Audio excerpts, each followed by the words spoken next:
সারা বাংলাদেশে চলছে শাকিব খানের তুফান সিনেমার ঝড়। আর প্রথম সপ্তাহে এসে শাকিব খানের তুফান সিনেমা কত টাকা আয় করেছে তা জানলে আপনি চমকে উঠবেন। চলুন ছোট ভিডিওর মাধ্যমে শাকিব খানের তুফান সিনেমার প্রথম সপ্তাহের বক্স অফিস কালেকশন জেনে আসা যাক।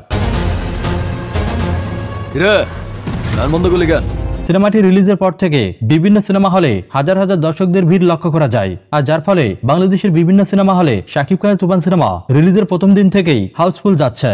আর আপনারা জেনে অবাক হবেন, সেই ধারা এখন পর্যন্ত অব্যাহত রয়েছে। আর সবচেয়ে অবাক করা বিষয়, বর্তমান সময়ে এসে শাকিব খানের তুফান সিনেমার হল সংখ্যা অনেক গুণ বৃদ্ধি পেয়েছে।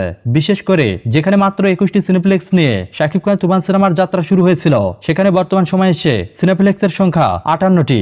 অর্থাৎ বর্তমানে শাকিব খানের তুফান সিনেমা সিনেপ্লেক্সের বিভিন্ন শাখায় 58টি শো চলছে। আর যার ফলে তুফান সিনেমা শুরু হচ্ছে বর্তমান সময়ে এসে আরো বেশি ইনকাম করছে।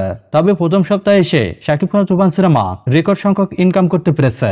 শুধুমাত্র টিকিট সেলের মাধ্যমেই বক্স অফিস কালেকশনে তুফান সিনেমা প্রথম সপ্তাহেই আগের অনেক রেকর্ড ভেঙে ফেলেছে। আপনারা জেনে অবাক হবেন, এই সিনেমাটি রিলিজের পর প্রথম সপ্তাহে 10 কোটি টাকার উপরে টিকিট সেল করেছে। অর্থাৎ শাকিব খানের তুফান সিনেমার প্রথম সপ্তাহের বক্স অফিস কালেকশন 10 কোটি টাকার উপরে। আর এই আয়টি একটি বাংলা সিনেমা হিসাবে রেকর্ড সংখ্যক ইনকাম হয়েছে। এর আগে কোনো বাংলা সিনেমা রিলিজের প্রথম সপ্তাহে এতটা ইনকাম করতে পারেনি।